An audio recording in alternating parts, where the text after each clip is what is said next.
Soy Mónica Sánchez Vázquez del Mercado y les damos a nombre del Comité Académico de la Red Pedagógica Contemporánea la más cordial bienvenida y agradecemos su presencia hoy en la segunda conferencia del tercer ciclo de conferencias internacionales en Pedagogía Contemporánea, Juegos Olímpicos. Ya todos o la mayoría saben que nuestras vías de comunicación para estos ciclos de conferencias y los eventos académicos de la red pedagógica es principalmente el Facebook, el WhatsApp, un grupo que tenemos como comunidad donde les estamos enviando las ligas y los eventos que estamos proponiendo. Les recordamos que es importante registrar su asistencia a cada conferencia y les pedimos paciencia para la elaboración de sus constancias de asistencia. Y bueno, pues les presento, muchos de ustedes ya nos conocen, sin embargo, siempre hay nuevos participantes, los cuales nos da mucho gusto. La Red Pedagógica Contemporánea es una respuesta transformadora a los problemas actuales, relevantes, frecuentes y lancinantes en México y Latinoamérica principalmente. La Red Pedagógica Contemporánea surge de una inquietud de fundar un laboratorio de experiencias pedagógicas fundamentadas con rigor a la luz de todas las evidencias filosóficas, científicas, tecnológicas y artísticas posibles, las cuales nos posibiliten proponer soluciones a la crisis de percepción en que nos encontramos.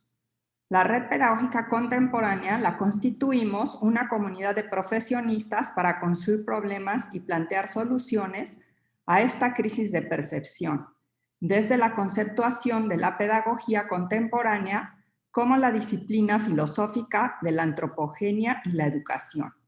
Es teleológica en tanto establece como fin el bienestar común de todos y cada uno, propulsando estilos de vida saludables en armonía con el planeta.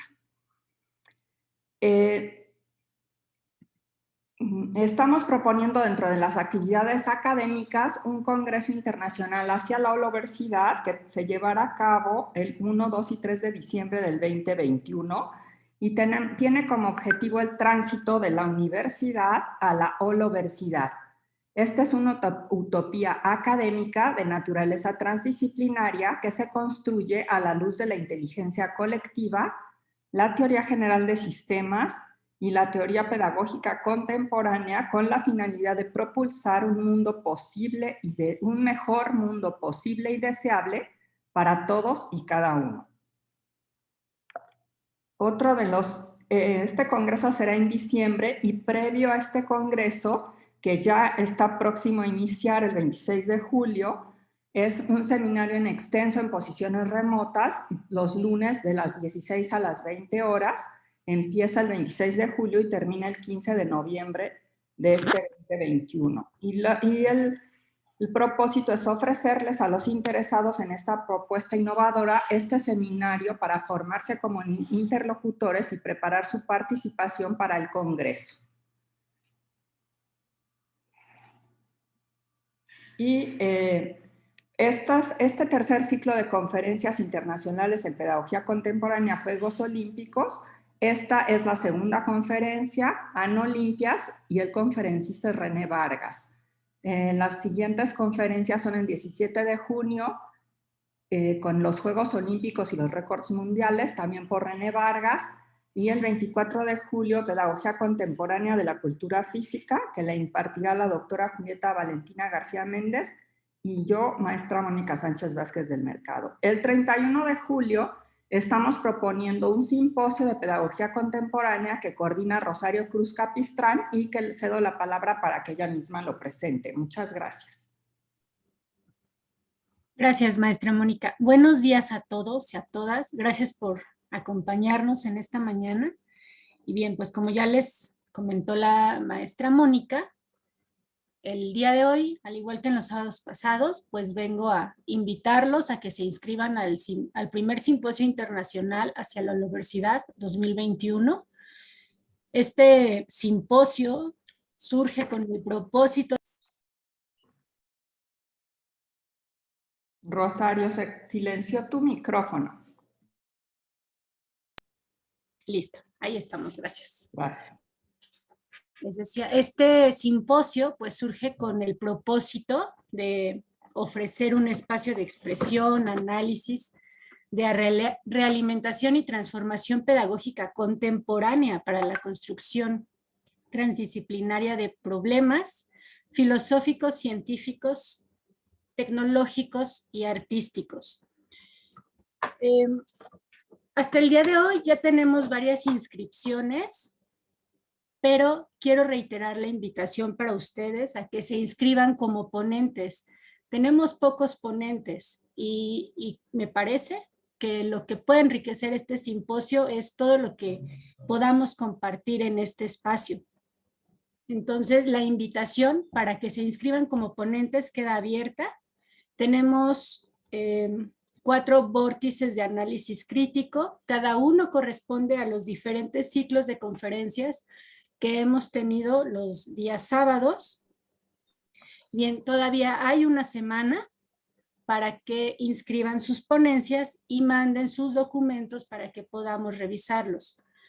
Algo muy interesante es que los trabajos en extenso pueden ser presentados por 1, 2 o 3 personas para que puedan considerar. A lo mejor tienen compañeros en sus escuelas y los quieren invitar, no sé, pero existe esta posibilidad de presentar hasta 3 personas. Y bueno, como ya saben, este simposio tiene un costo de recuperación de 200 pesos mexicanos. Tenemos varias personas que se encuentran en América Latina y ya se han inscrito también. Entonces, son 200 pesos mexicanos o el equivalente en su moneda a 200 pesos. ¿Qué más me queda decirles? Y ya, es todo, maestra Mónica. Gracias. Muchas gracias, Rosario. Sí, este simposio tiene la finalidad también de brindarles un espacio de expresión y que hagan un análisis, síntesis de todos los ciclos de conferencias que hemos venido expresando y desplegando desde el primer ciclo. Y bueno, pues continuamos con esta segunda conferencia del tercer ciclo. Y esta conferencia es la conferencia de Anolimpias, que corresponde a René Vargas. Y con gusto les presento a nuestro conferencista de hoy. René Vargas tiene una gran trayectoria académica que sintetizaremos en lo siguiente. Es profesor y académico del Centro de Estudios del Deporte de la Universidad Nacional Autónoma de México. Tiene un libro publicado por la UNAM, Diccionario de Teoría del Entrenamiento Deportivo, prologado por el profesor Jerzy Hausleber. René Vargas fue atleta de alto rendimiento, entrenado por Tadeusz Kemka, y es miembro del Comité Académico de la Red Pedagógica Contemporánea. Le agradecemos muchísimo la conferencia que hoy nos presenta. Es un tema novedoso y que siempre nos aporta muchísimos conceptos y nos permite ver la otra mitad de la cultura universal, que es la cultura física, siempre con gran rigor conceptual, con gran rigor metodológico y con mucha información importantísima para nosotros. Hoy recibimos docentes y alumnos, profesores y egresados de Jalisco, Puebla, Querétaro, Sinaloa, Baja California, Morelos, Veracruz, Chiapas, Estado de México y Ciudad de México.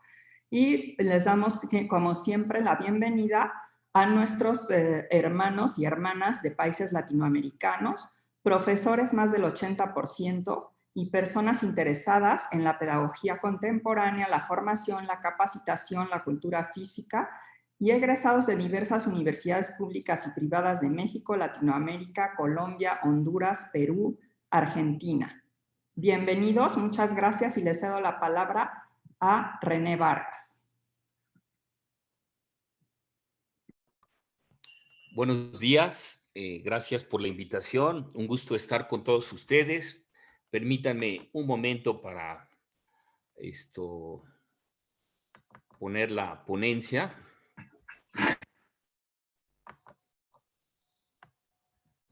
¿La tienen ya en pantalla, perdón? Sí, ya la estamos viendo. Bien. Bueno, el tema que nos ocupa el día de hoy Eh, tiene como título Anolimpias y los Juegos Olímpicos que no se realizaron. Esta ponencia es muy breve, está dividida en dos momentos. Primero revisaremos qué es esto de las Anolimpias en los Juegos Olímpicos de la Antigüedad y posteriormente hablaremos de los Juegos Olímpicos que no se realizaron en la etapa moderna, que le debemos al varón Pierre de Coubertin. Básicamente esta es la idea y bueno, sin más preámbulo, entro en materia. Bueno, estamos a 14 días de la inauguración de unos Juegos Olímpicos inéditos en la historia del olimpismo moderno, los Juegos Olímpicos de Tokio 2020. Bueno, ahí tienen ustedes la bandera, de la cual hay toda una historia, me parece que ya lo comenté en la primera ponencia, y aquí tienen ustedes la imagen del estadión en la ciudad de Olimpia, donde nacieron los Juegos Olímpicos de la Antigüedad. Ya hablamos de ello la vez pasada, decíamos que los historiadores no se ponen de acuerdo, se manejan básicamente tres fechas: 1222 a.C., 884 a.C. y el 776 a.C., que es la fecha que van a ver más comúnmente citada. Y la razón de esto es porque a partir de entonces, del 776 a.C. y hasta los últimos Juegos de la antigüedad, pues se llevó un registro de los campeones olímpicos y eso ha servido de base para datar este evento histórico tan importante. Pero ocurre que, y ya lo mencioné la vez pasada, que hubo en total, bueno, duraron 1169 años los Juegos Olímpicos de la Antigüedad. Hubo 293 ediciones pero 4 de esos Juegos Olímpicos no se reconocieron. De ahí el concepto de Anolimpias, de lo que vamos a hablar más adelante. Bueno, empiezo con un fragmento de la obra de Píndaro. Él era el poeta de la antigüedad, junto con Baquílides. Cantaban a los campeones olímpicos. Era muy cotizado que Píndaro utilizara su talento para plasmar en estos versos la hazaña de estos campeones olímpicos. Y como pueden ver, este párrafo está tomada de la Olímpica Sexta, que dice: hazaña sin riesgo, ni entre hombres, ni dentro de cóncavas naves hayan honor, pero muchos recuerdan cuando algo bello se hizo con esfuerzo. A mí me parece bellísimo, bueno, estos poemas, estos epinicios del gran poeta Píndaro, siglo V antes de Cristo. Y ahí ustedes tienen un mapa de la Grecia antigua, y es importante que en ese mapa, donde con letras grandes dice Arcadia, del lado izquierdo dice Élide. Ahí estaba ubicada la ciudad de Olimpia y también la ciudad de Pisa. Y para el tema que vamos a desarrollar el día de hoy, es importante que ustedes ubiquen geográficamente estas dos ciudades, la de Olimpia y la de Pisa. Más adelante voy a pasar un mapa más detallado, pero por lo pronto se ubicaban ahí donde dice Arcadia, que está con letras bien grandes. Del lado izquierdo, en la parte superior, dice Élide, y esa es la zona que nos ocupa, donde estaba la ciudad de Olimpia y también una ciudad que veremos que era rival, la ciudad de Pisa. Dice Juan Salvador, un historiador español, lo siguiente: interesa destacar una de las facetas más importantes de los juegos griegos, la que hace referencia a las implicaciones religiosas, porque los juegos del estadio eran en realidad considerados como verdaderas ceremonias litúrgicas, auténticos homenajes a las divinidades. Dentro del culto a los dioses, el vencedor representaba la elección de la divinidad entre los más distinguidos, como merecedor de la gloria. La victoria constituía la señal inequívoca de la intervención sobrenatural.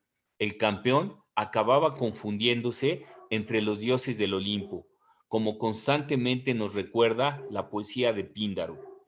la que hoy vemos como obra de arte, pero en aquel entonces Píndaro estaba más creído de su misión sacra que artística. Los Juegos Olímpicos no es como actualmente una fiesta deportiva, era una fiesta fundamentalmente religiosa, donde entre las diversas actividades que se realizaban dentro de este importante evento religioso, había originalmente una prueba deportiva, el estadión, la carrera de, ya lo dije la vez pasada, su equivalente actualmente a la prueba de 200 metros, y eso dio origen en esa liturgia religiosa a lo que actualmente conocemos como los Juegos Olímpicos y que ahora está totalmente separada pues de cualquier vínculo religioso.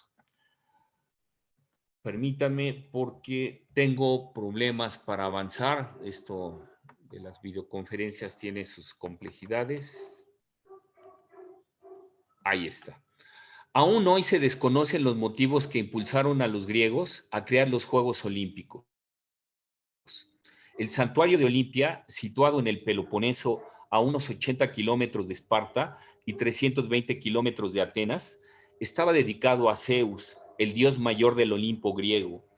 Y desde muchos años antes, este santuario le estuvo consagrado, aunque no se conozcan los motivos exactos de adorar a Zeus en aquel preciso lugar. Se conoce que, bueno, dentro de la religión griega, que los dioses olímpicos habitaban en el monte Olimpo, de ahí su nombre, y eran 12 dioses olímpicos. El principal de ellos, digamos, la cabeza de todos estos dioses era el dios Zeus, al cual estaban dedicados los Juegos Olímpicos. Ahí tienen ustedes una imagen del dios Zeus dentro del templo consagrado a este dios en el sagrado recinto de Olimpia. El terreno donde estaba esta construcción que llamamos Olimpia era un terreno sagrado, estaba dentro de un bosque, pasaba un río muy cercano, el río Alfeo, y esta estatua, que era una de las 7 maravillas del mundo antiguo, la confeccionó, la hizo Fidias, el famoso escultor griego de la época clásica. Esta obra ya no llegó a nuestros tiempos porque Olimpia padeció inundaciones, terremotos, incendios, saqueos, lo vamos a ver en otra lámina, y pues toda esta obra se fue destruida. Quedan algunos vestigios, restos arqueológicos, por supuesto documentos históricos, por lo cual se conoce, se tiene esta información, pero era una estatua bellísima, muy grande, hecha de marfil, de oro, de piedras preciosas. Y bueno, Píndaro en su Olímpica 1 dice, pero si atléticas lides celebrar deseas, corazón mío, no busques más cálido que el sol, otro astro brillando en el día por el desierto éter, ni ensalzar podríamos competición mejor que la de Olimpia. Y bueno, hay una vasija encontrada, restaurada obviamente, en la zona arqueológica de Olimpia, y pues evoca la carrera del Estadión, que fue la primera prueba que inició el programa olímpico. Platón en las leyes dice, la vida de un hombre que aspira a vencer en los Juegos Píticos u Olímpicos, de la cual he afirmado de forma general que se refiere al cuidado del cuerpo y que tiene por objetivo la excelencia del alma, esta vida, repito, carece de ocio y es, como mínimo, 2 veces más intensa que las demás. Los griegos de la antigüedad manejaban el concepto de entrenamiento sistemático que se conocía como kataskewe. En la vasija podemos ver a un lanzador de jabalina, que si mi memoria no me falla, en griego sería el acontitis. Tenemos el alma, el que está sujetando esas 2 piedras en cada mano, las alteras. Alma en griego es saltar. Había el salto de longitud, Atrás del lanzador de jabalina está una imagen, ahí sí no puedo precisar si sería una posición de lucha o una posición de carrera. Yo creo que es de lucha. Y en el extremo, el señor que está con las varas es un elanódicas, es decir, un juez. Esta palabra también hay que retenerla, puesto que ellos tenían la potestad de reconocer o no la validez de unos Juegos Olímpicos. Unos premios de valor mediocre reclaman esfuerzos infinitos. Genofonte y Parcos, y lo cita yo. ¿Cuál era el premio? Ahí lo tienen, de los festivales atléticos griegos.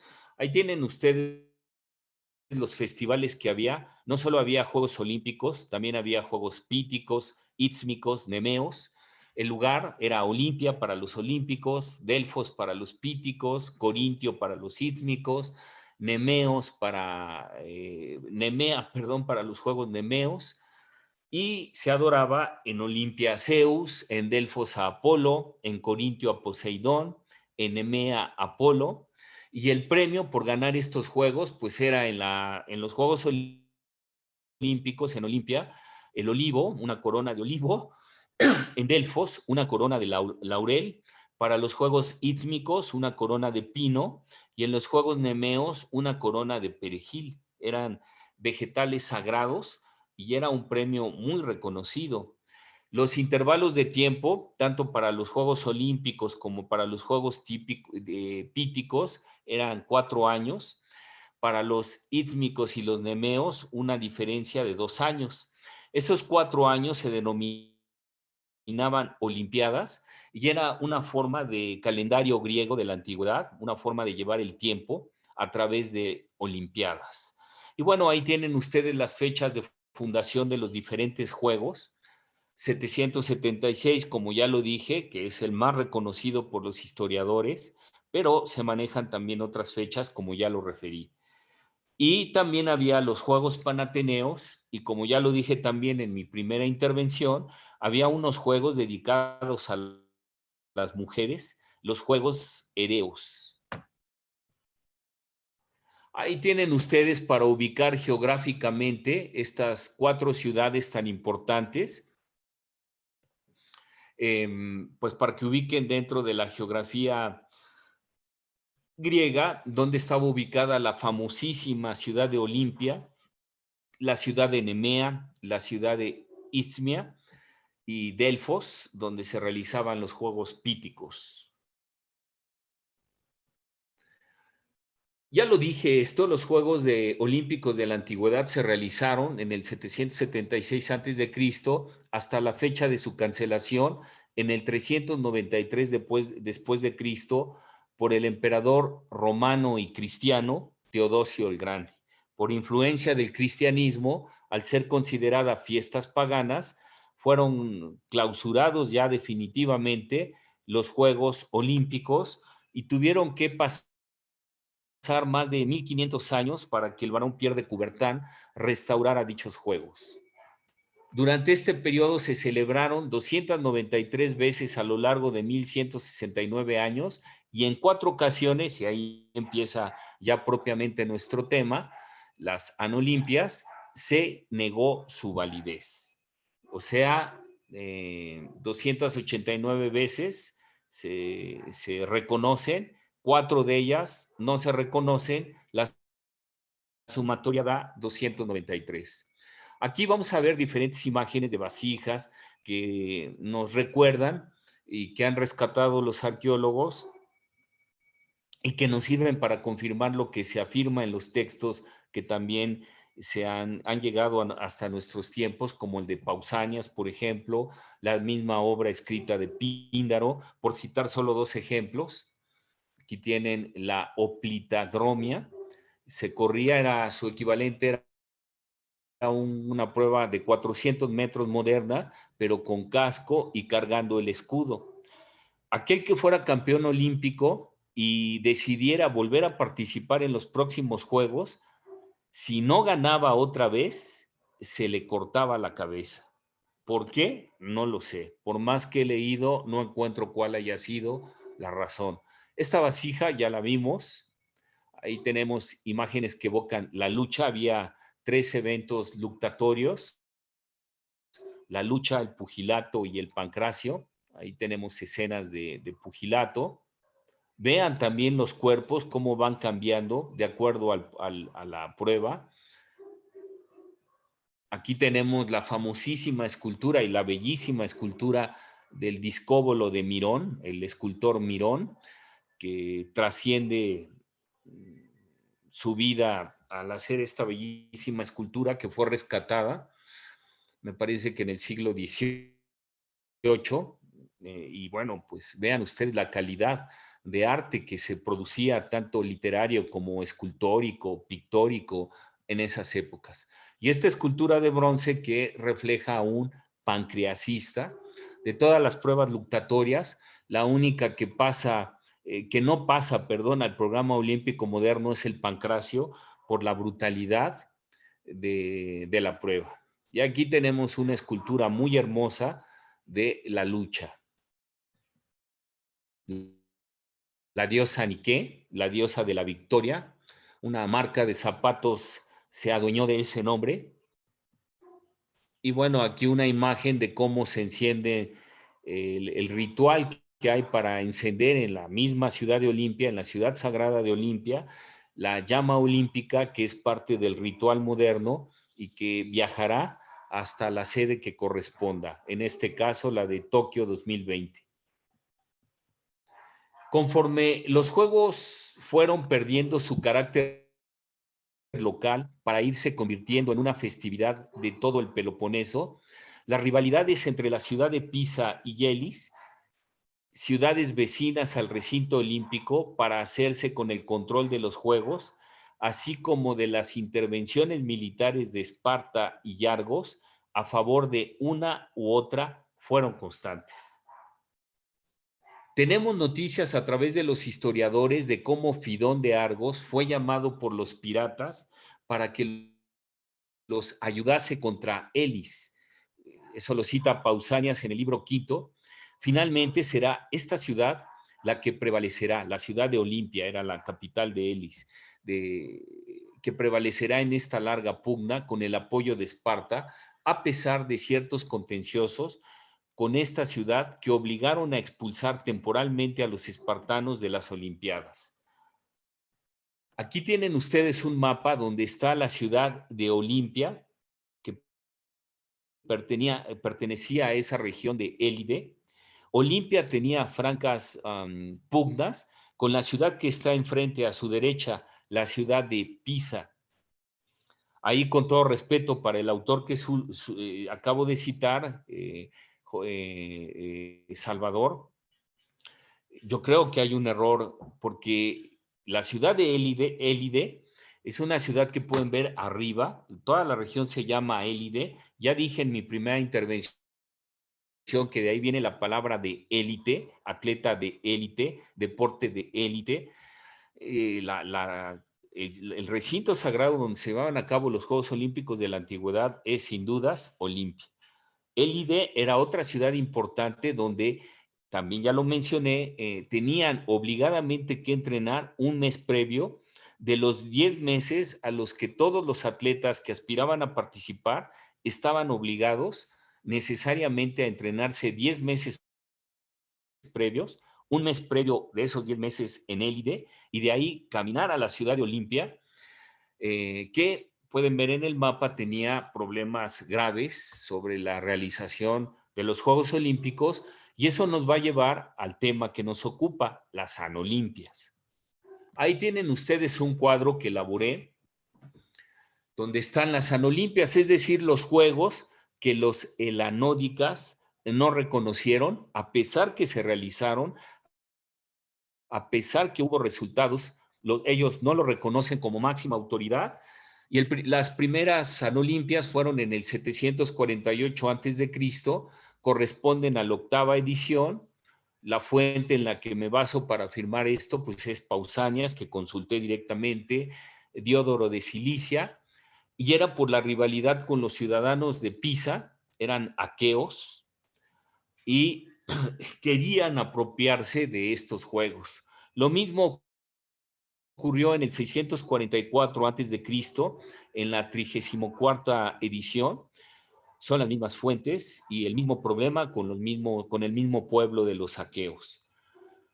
En el 364 a.C., en la 104 edición olímpica, el problema ahí fue con los arcadios, otro pueblo griego.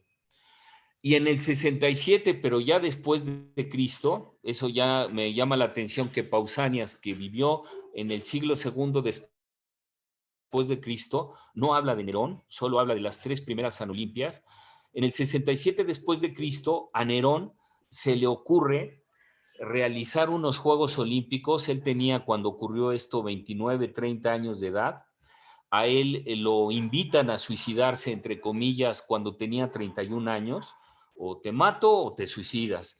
Se suicida y las crónicas refieren que era cobarde y le pidió a uno de sus esclavos muy cercanos que lo ayudara a suicidarse. Era muy amante de la cultura helena, era un helenófilo, pero pues sabemos que no era muy cuerdo su comportamiento. Ahí tenemos a Pausanias, que escribió el libro Elados Periegesis, es decir, la descripción de Grecia, y gracias a él pues está lleno de información sobre los atletas, sobre las Anolimpias, y es un documento muy, muy interesante. La misma descripción de Olimpia pues viene en ese libro, en esos libros que integran la descripción de Grecia, la Elados Periegesis. Y también Diodoro de Sicilia pues deja mucha información respecto a, bueno, no mucha información, me corrijo, alguna información sobre las Anolimpias. Y ahí tienen ustedes la imagen de Nerón. Él vivió del 37 al 68 después de Cristo, tuvo una vida breve, muere muy joven, 30, 31 años de edad. En el año 60 después de Cristo, Nerón instaura las Neronias, unas competiciones atléticas al estilo griego que se celebraron cada 5 años. Nerón llegó incluso a organizar unos Juegos Olímpicos fuera de época, coincidiendo con su visita imperial a Grecia en el año 67 después de Cristo, un año antes de que lo mate. Juegos que posteriormente fueron anulados. Ahí están todas las referencias que consulté. Otro apasionado de los Juegos Olímpicos fue el helenófilo Nerón, quien ordenó que se celebraran unos Juegos fuera de calendario, coincidiendo con su visita imperial a Grecia en el 67 después de Cristo. En aquella ocasión, el emperador participó en la competición recientemente establecida para actores, heraldos y tañidores de lira, así como en las carreras de cuadrigas y de carros de 2 caballos. Otra prueba institucionalizada con ocasión de su visita y que no dejaría de asombrar a toda la asistencia por su aparatosa espectacularidad fue una carrera de carros en la que el propio emperador participó con un carro tirado por 10 caballos. Es difícil imaginar cómo podía maniobrarse tal engendro alrededor de los postes a los extremos del hipódromo. Si han visto la película de Ben-Hur, pues eso les puede dar una idea de cómo eran las carreras de cuadrigas. Claro que había accidentes, claro que había heridos, claro que podía haber hasta muertos. En el caso de Nerón, se cae del caballo, del donde van instalados los conductores de estos caballos. No sé cómo se llama el nombre, de ahí viene el nombre de cuadrigas, de vigas, etcétera. Nadie se sorprendió de que el joven emperador triunfara en las pruebas de música, tragedia y atletismo. También se dice que se presentó un rival a las competencias y lo mandó matar. Y además se presentó a Olimpia, al campo sagrado de Olimpia, con una guardia de 5,000 soldados. Más tarde, una nueva generación de administradores olímpicos hizo borrar el nombre de Nerón de las listas de vencedores y anuló los juegos organizados por sus sobornados predecesores. Eso lo dice el historiador Richard Mandel, historiador norteamericano. Nerón de Roma en la 211 Olimpiada, año 67, el excéntrico emperador romano decidió conquistar en Olimpia gloria y triunfo superiores a todos los hasta el momento allí conseguidos. De ahí que obligara a los helanódicas a modificar el programa habitual de los concursos, introduciendo agones hasta el momento nunca disputados. Eso lo dice Conrado Durantes de la Academia Olímpica. Pero Nerón, en su irracional proceder, sintió envidia de los que le precedieron en la victoria en las pruebas disputadas, y es por ello que ordenó que muchas de las estatuas de los antiguos vencedores que se alineaban en el Altis fuesen arrojadas a las letrinas. Fue otro de los desmanes que hizo este curioso emperador romano. El último, bueno, esto es nada más un dato, el último vencedor olímpico fue un príncipe armenio, Barastad. Bien. Ahí tienen la figura de San Ambrosio, que influyó en Teodosio I, en Teodosio el Grande, para clausurar los Juegos Olímpicos de la Edad Antigua por considerarlos ceremonias paganas.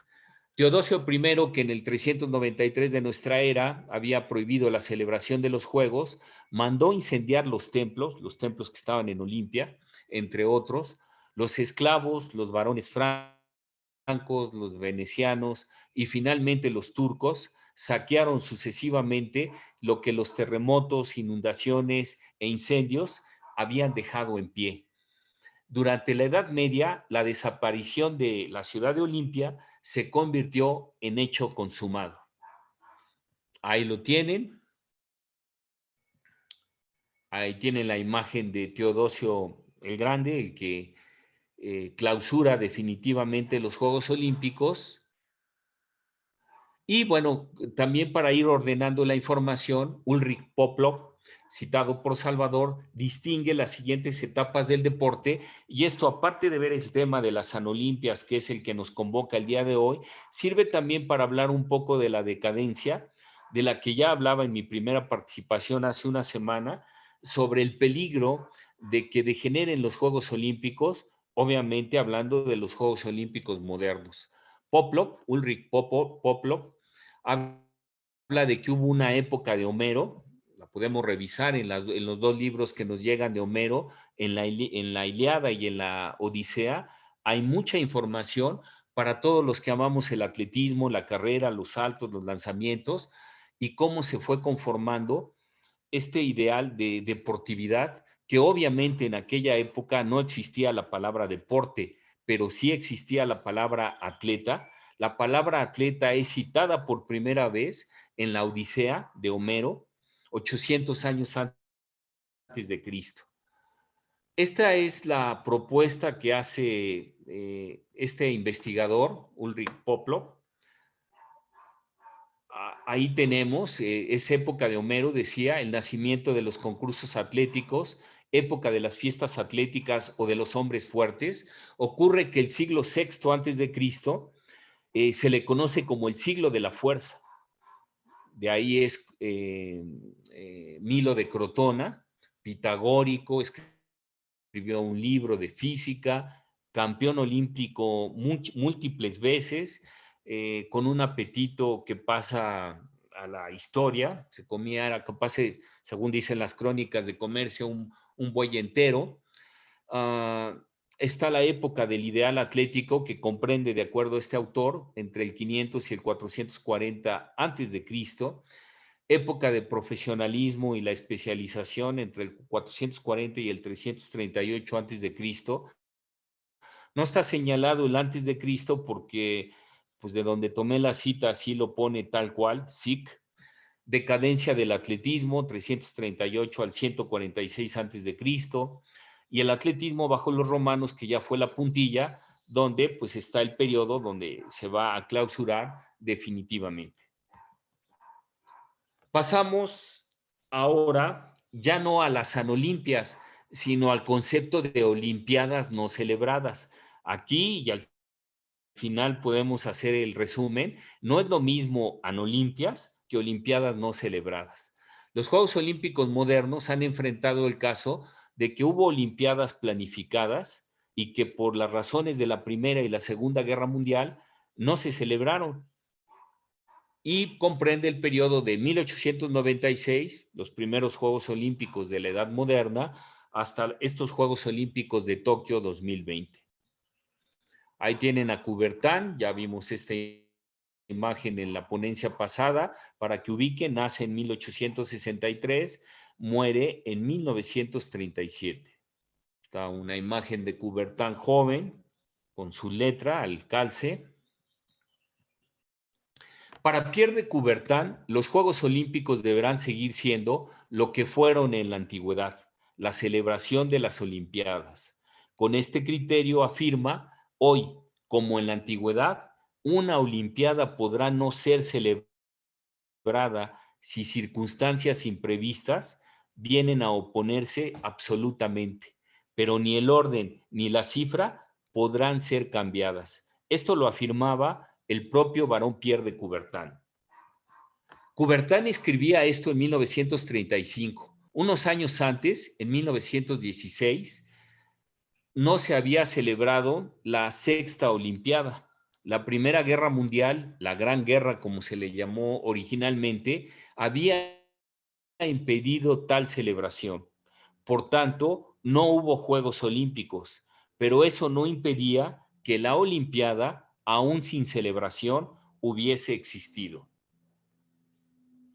Entre 1912 y 1916 hubo una Olimpiada no festejada, pero no podría por ello ser ignorada o dejar de existir. Por tanto, tras la quinta Olimpiada celebrada en los Juegos Olímpicos de Estocolmo en 1912, se celebró la séptima en 1920 en Amberes. La sexta existió, simplemente no se pudo celebrar. Esto lo dice un autor, Solar Cubillas, muy estudioso de la obra del barón Pierre de Coubertin. Es curioso que Coubertin hablaba mucho de, bueno, como ya lo vimos en la primera ponencia, uno de los pilares del olimpismo moderno toma la idea Coubertin de la Edad Antigua, que es la tregua sagrada, la equequería. Pocos saben que Coubertin ganó los Juegos Olímpicos, la medalla de oro en 1912, pero en la Olimpiada Cultural, con un seudónimo que no me acuerdo bien, creo que es, no me crean, aquí sí no estoy seguro, Ojot Essenbach, me parece que ese era el seudónimo con el que participó, gana la medalla de oro con la Oda al Deporte, donde pues no voy a citar todas las estrofas, solo voy a citar la última, la novena, en la que curiosamente se refiere a la paz, ya que estamos hablando de que los 3 Juegos Olímpicos que en el siglo pasado no se celebraron por causa de la Primera y la Segunda Guerra Mundiales, pues es curioso que Coubertin dijera esto en la novena estrofa de su Oda al Deporte. Oh deporte, tú eres la paz, estableces relaciones amistosas entre los pueblos, acercándolos en el culto de la fuerza controlada, organizada y dueña de sí misma. A través de ti, la juventud del mundo aprende a respetarse y de este modo, la diversidad de las virtudes nacionales se convierte en fuente de una emulación generosa y pacífica. El objetivo que Coubertin ambicionó alcanzar fue el pacífico encuentro de los pueblos en un combate pacífico dentro del respeto y el recíproco reconocimiento del individuo. Eso lo decía Liselott Dien, hija del famosísimo historiador y amigo de Pierre de Coubertin, Karl Dien, que tiene además una muy interesante obra escrita, alguna traducida al español. Y bueno, ahí tienen ustedes la Primera Guerra Mundial, que fue de 1914 a 1918, pues como ya lo dije, pues no hubo los sextos Juegos Olímpicos, cuya sede sería Berlín en el año de 1916. Ahí está el póster que apareció para estos Juegos Olímpicos en Berlín, Alemania. Un timbre que recuerda de aquella época estos Juegos Olímpicos que no se celebraron. Y ahí está que el 28 de junio de 1914 en Sarajevo, pues el asesinato del archiduque Francisco Fernando de Austria va a ser el pretexto para iniciar la Segunda Guerra Mundial, que va a durar del 28 de julio de 1914 al 11 de noviembre de 1918. En la 16ª sesión del Comité Olímpico Internacional celebrada en París en 1914, fue adoptada la bandera olímpica que debía presidir desde la jornada de apertura a la clausura la celebración de los Juegos, tal como fue diseñada por el propio Coubertin en 1913. 1913, Coubertin diseña y de su pecunio se paga, se financia la bandera con los mejores materiales, hilos irlandeses, ya no me acuerdo qué telas, pero carísima, con los mejores materiales, y también ahí hay una historia muy interesante. Era blanca con los 5 aros o anillos entrelazados, azul, amarillo, negro, verde, rojo, representando las 5 partes del mundo, unidas en adelante al olimpismo y prestas a aceptar las fecundas rivalidades, según las propias palabras del barón Pierre de Coubertin. La bandera original hubo de guardarse, o sea, no se pudo izar en los Juegos Olímpicos de 1916 y hasta 1920 se iza en Amberes, porque pocas semanas después Austria declaraba la guerra a Serbia y el ejército alemán invadía Bélgica e inicia esta primera gran conflagración del siglo XX. En el momento mismo en que, bueno, y la historia cuál es, que bueno, se van a robar la bandera, creo que ya lo comenté en la primera ponencia, ya no me acuerdo, y pues ahí también hay toda una historia digna de una ponencia para hablar sobre la historia de la bandera olímpica. En el momento mismo en que Alemania declara la guerra a Francia, Coubertin, con 51 años de edad, se inscribe en el ejército como voluntario para servicios de retaguardia, pero en ningún momento piensa dejar su puesto frente al Comité Olímpico. Enseguida de que estalla la guerra y que se ve que Berlín, que está involucrado en la guerra, no podrá ser sede, se reciben propuestas de Escandinavia y de América del Norte, le hace Estados Unidos, para organizar los Juegos de 1916 como países neutrales, cuando Alemania, confiada en la victoria de sus tropas, tras una contienda rápida, no había renunciado a hacerlo. Tomar una iniciativa, aquí habla el barón Pierre de Coubertin, tomar una iniciativa a favor de Estados Unidos o de Escandinavia era meterse por adelantado en aventuras difíciles de prever y exponerse a fisuras ulteriores en el bloque olímpico. Sin ventaja alguna para nadie, rechacé, dice Coubertin, de plano cualquier acción en ese sentido. Prefirió que se declararan Juegos Olímpicos no realizados. Y arriesgándose al máximo, toma la decisión de no celebrar la sexta Olimpiada, pero manteniendo el orden numérico de los Juegos. Definitivamente 1916 quedaría señalada como la Olimpiada que no se celebró. Segunda Guerra Mundial, que va del 1 de septiembre de 1939 con la invasión de las tropas alemanas, la Wehrmacht, a Polonia, hasta el 2 de septiembre de 1945 con la capitulación de los japoneses en el acorazado Missouri frente al general Douglas MacArthur. No se realizan los 12º Juegos Olímpicos, cuya sede original era Tokio 1940, y tampoco los 13º Juegos Olímpicos de Londres 1944. Estos 2 Juegos Olímpicos no habrán de realizarse producto de la Segunda Guerra Mundial. Ahí tienen ustedes imágenes. El fundador de los modernos Juegos Olímpicos murió sin ver que las Olimpiadas 12ª y 13ª, que deberían haberse celebrado con Juegos Olímpicos en 1940 y 1944, tampoco pudieron ser festejadas. La causa, igual que en 1916, fue otro gran conflicto bélico, la Segunda Guerra Mundial. Tropas norteamericanas desembarcando, no sé en qué costa de Europa, y, y la bandera soviética, un soldado ruso izándola en el Reichstag, exactamente el 8 de mayo de 1945, cuando doblegan a las tropas alemanas, rodean la ciudad de Berlín y el general, el mariscal de campo Zhukov, pone de rodillas a los alemanes que tuvieron el atrevimiento de invadir a la poderosísima Unión de Repúblicas Socialistas Soviéticas. Los creadores, además de la teoría del deporte, los soviéticos.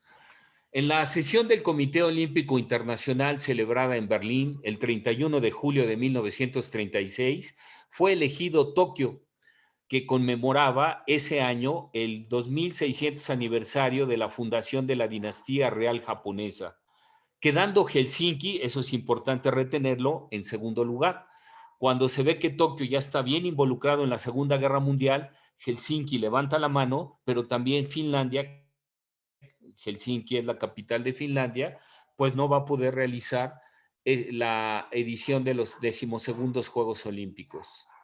Japón había iniciado en 1932 la invasión del norte de China, atendiendo al plan Tanaka de expansión militar en el extremo oriente, pero en 1937 la confrontación chino-japonesa se había intensificado tanto que el conde Soyeshima, conde japonés Soyeshima, miembro del Comité Olímpico Internacional, fue el primero en entender que en esas circunstancias era improcedente la organización de los Juegos de 1940 y convenció al gobierno nipón para que renunciase a los mismos. Y así fue. Nada más conocer este extremo, Bailet Latour era presidente del Comité Olímpico Internacional, lo comunica al Comité Olímpico Finlandés, que apoyado por el Ayuntamiento de Helsinki, acepta el compromiso de organizar los próximos Juegos que se disputarían, ahí dice disputarán, se disputarían del 20 de julio al 4 de agosto de 1940. Pero esto tampoco va a ocurrir. En la 37ª sesión del Comité Olímpico Internacional, celebrada en marzo de 1938, se dan a conocer las candidaturas para la organización de los 13º Juegos Olímpicos. No se toma ninguna decisión. Esta se produce en la siguiente sesión, Londres, que es decir, en junio de 1939, mediante votación que arroja el siguiente resultado.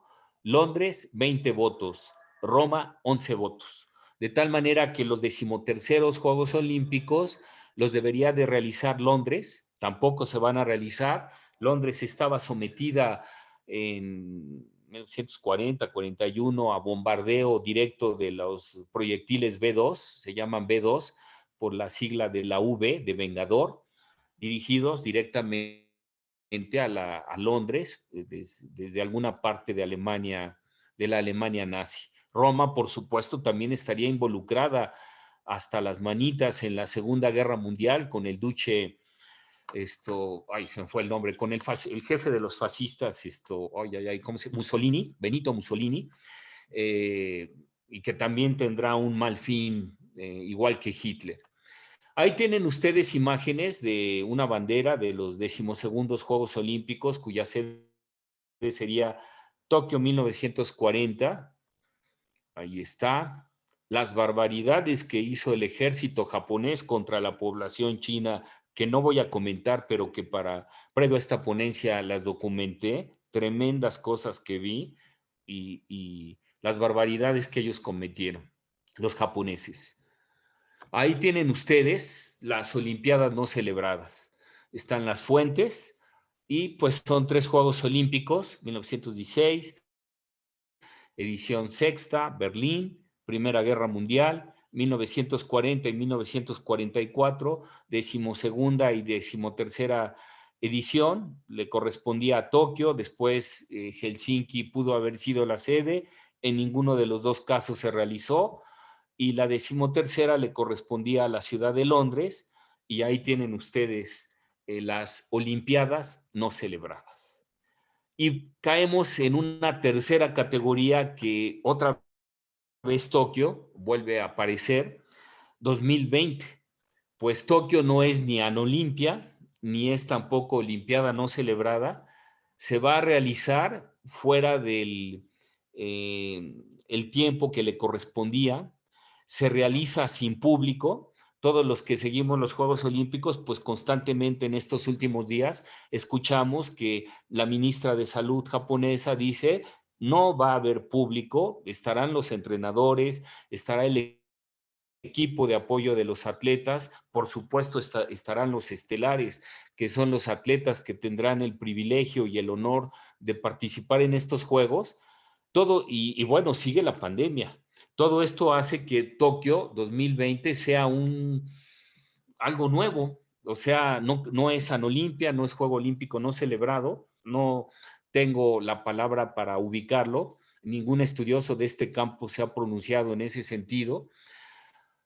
Y bueno, ahí tienen una aclaración. Si alguien del auditorio se pregunta por qué René dice Tokio 2020 si es 2021, ¿no? Bueno, pues ya comentamos que el Comité Olímpico Internacional ha confirmado que se seguirán llamando Tokio 2020. Eso lo dice pues la máxima autoridad en cuanto a Juegos Olímpicos corresponde. Y según los cálculos más recientes de los organizadores de Tokio 2020, se prevé que unos 15,000 atletas y 78,000 miembros de la familia olímpica y otros participantes viajen a Japón. El doctor Naoto Ueyama argumentó que si el virus mutara por la convergencia de cepas como la británica, la brasileña y la india durante el evento deportivo, y ahí, perdón, debería decir surgiera, un error mío, una nueva que afecte a la eficacia de las vacunas o haga que los niños se enfermen gravemente, no supondrá un problema solo para Japón, sino para todo el mundo. Desde que empezara a propagarse la COVID-19, no se ha visto una concentración tan peligrosa, dijo el doctor, que cree que los juegos serían un experimento interesante desde el punto de vista científico, pero puede suponer el sacrificio de gente. El Sindicato Nacional de Médicos Japoneses, que a mediados de mayo presentó una petición al gobierno para que se cancelen los Juegos Olímpicos de Tokio, dijo hoy que su llamamiento busca evitar cualquier riesgo de que surja una nueva cepa de COVID. Y ahí tienen mi conclusión, ni Anolimpia ni Juegos Olímpicos no realizados. Esto es inédito en la historia de la Olimpiada, que obliga a crear una nueva categoría. Es algo sui generis. Bueno, ahí tienen pósters que se han hecho con ingenio respecto a estos Juegos Olímpicos de la antigüedad, el estadio donde se llevará a cabo todas las pruebas de atletismo, excepto obviamente las de ruta, de caminata y el maratón, y las medallas. Y con esto concluiría. No sé cuánto tiempo me queda, si estoy a tiempo o sobrado, pero podríamos aprovechar, si así lo consideran, pues hablar de, bueno, las dudas, las preguntas que tenga el auditorio, con gusto. Y con esto, pues termino mi segunda participación. La tercera son los récords mundiales. Aunque dice récords mundiales y Juegos Olímpicos, les adelanto que el próximo sábado me centraría en un tema que es riquísimo, que es poco abordado, muy poco abordado, que es qué es esto de los récords mundiales y que es un tema que se puede analizar desde la perspectiva matemática, física, biológica, científica, artística. Es muy rico este tema y en pocas ocasiones he tenido la oportunidad de disertar sobre esto de los récords mundiales. Así es que ojalá tengan tiempo de estar el próximo sábado para que directamente pues podamos dialogar sobre un tema poco abordado, poco comprendido y sumamente interesante. Gracias y hasta pronto.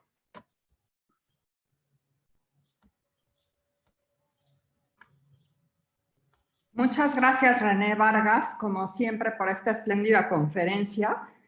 Y pues, como nos pudimos dar cuenta, la cultura física y los Juegos Olímpicos repliegan muchísimo contenido, como ya lo dijo ahorita, filosófico, científico, artístico y tecnológico, ¿no? Es de llamar la atención como muy pocos o prácticamente, pues, muy poquísimas personas sabíamos que 1500 años se suspendieron los Juegos Olímpicos y cómo pues competían por premios mínimos, que en realidad el premio estaba en el tránsito de toda la organización y toda la formación que había que tener para poder llegar a participar en estos Juegos Olímpicos. Y abrimos para preguntas y respuestas.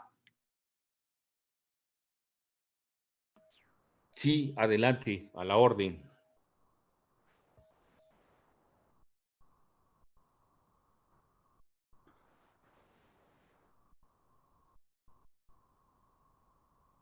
Algunos comentarios aquí, por favor, a lo mejor los leo en desorden.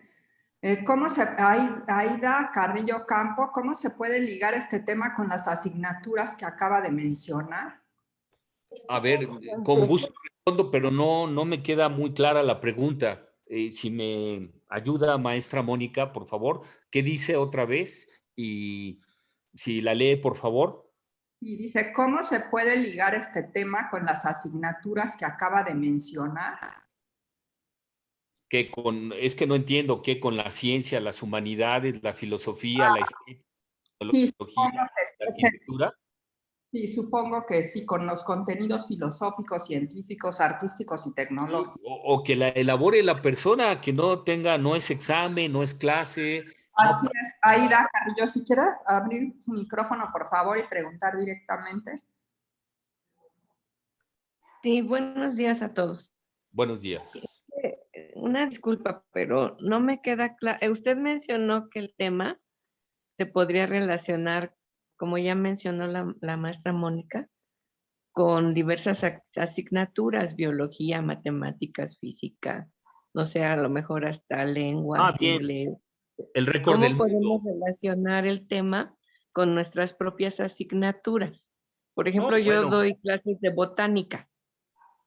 Bueno, no. Yo lo que dije, si se refiere a esta última parte en la que mencioné que los récords mundiales pueden estudiarse desde el punto de vista matemático, físico, biológico, tecnológico, a eso me refería, que pues hay fórmulas, hay científicos, adelantando lo que voy a decir la próxima semana, pues que han estudiado desde el punto de vista matemático hasta dónde pueden llegar estos récords del mundo.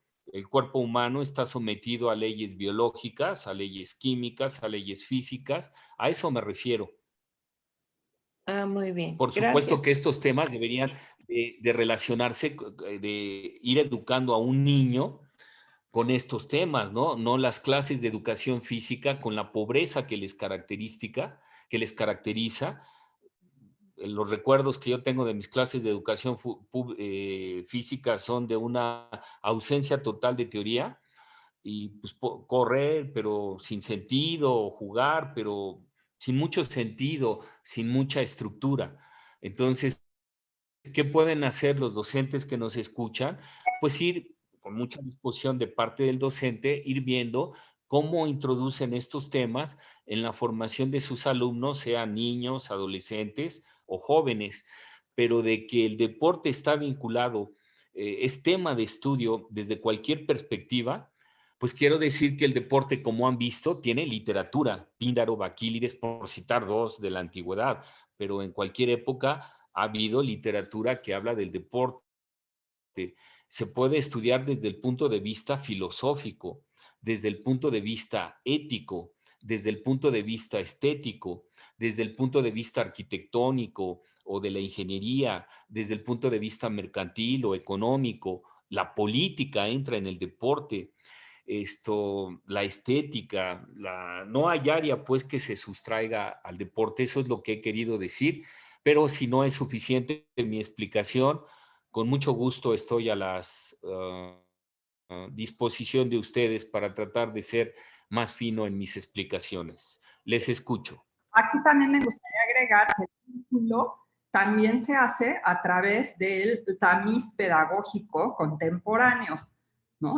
Nosotros lo que hacemos es partir de sistemas conceptuales que ustedes organizan. A partir de aquí pueden ver los vínculos para diseñar sus cursos, unidades y sesiones y darles amplitud, secuencia y profundidad y poder hacer estas relaciones que en un principio pareciera que no tiene que ver, y ustedes mismos desde su disciplina van encontrando la interrelación.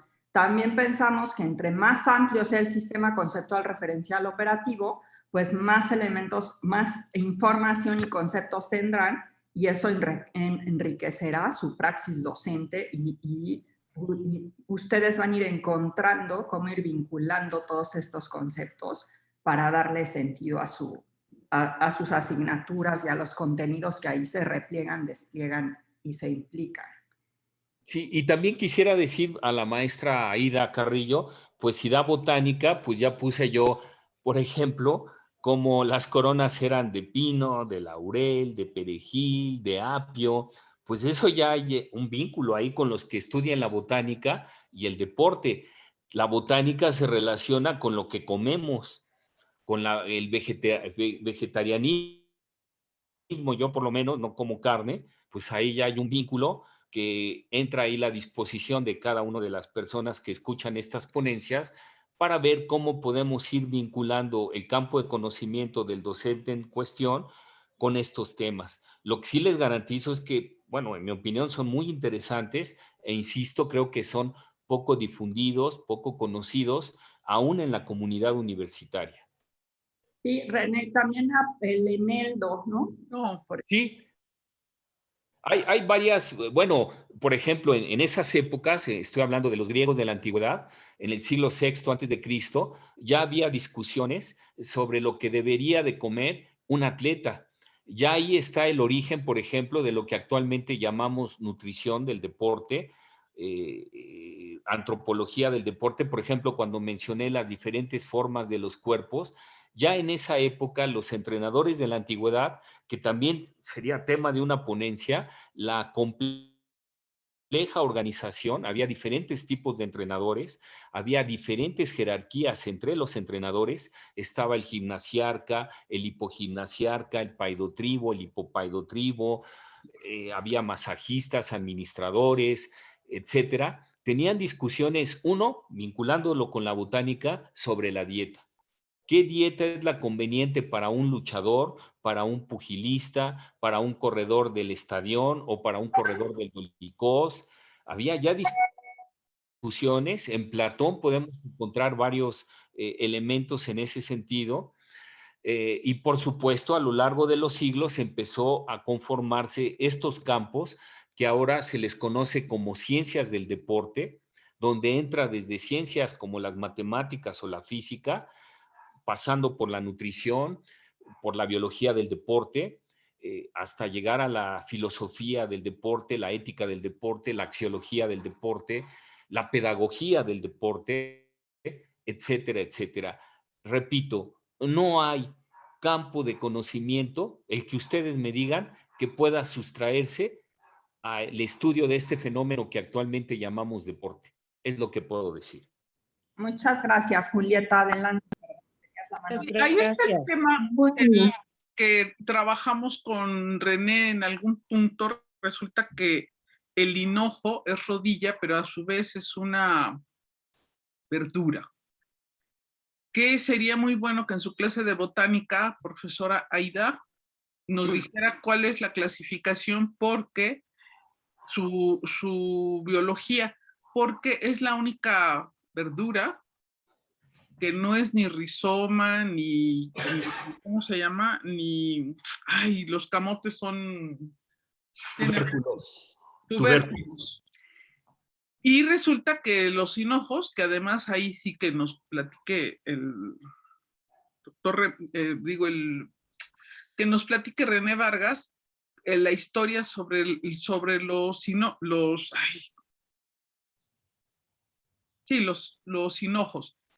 Y el tema sería muy bueno que pudiéramos buscar la clasificación, porque yo al menos no la encontré.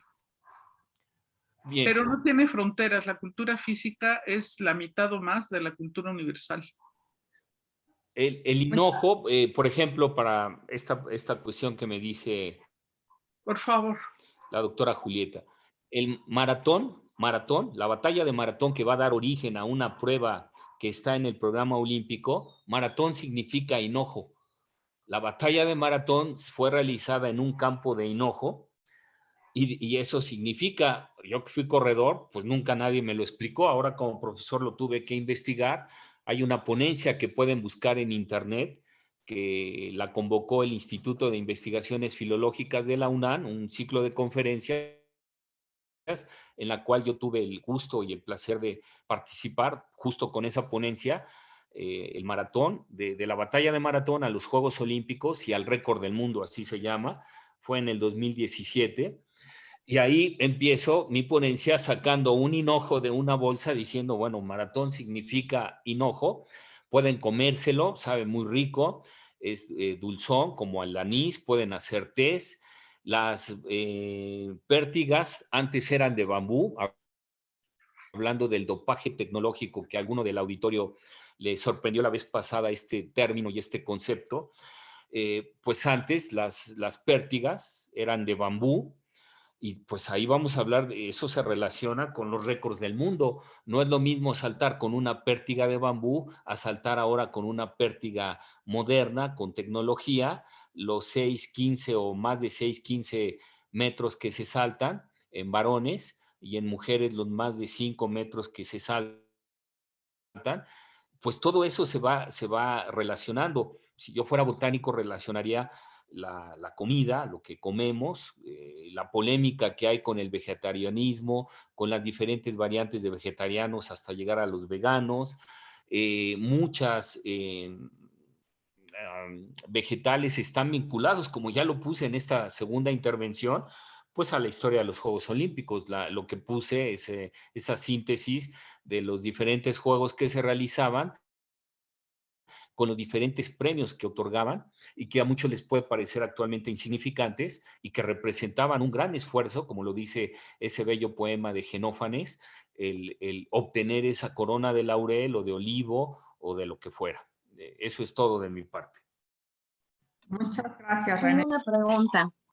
Sí, justamente a eso nos referíamos yo me equivoqué, dije Neldo, pero me refería al hinojo. Estaba pensando en el hinojo, justamente. Y bueno, aquí hay otra pregunta. Dice, la sesión pasada René comentó sobre una reedición de su libro. ¿A partir de cuándo y dónde se podrá conseguir? Bien. La tercera edición del Diccionario de Teoría del Entrenamiento Deportivo, que, bueno, yo soy el autor compilador, pues a mí ya no me gusta. Ese libro se presentó por primera vez en la UNAM en 1999.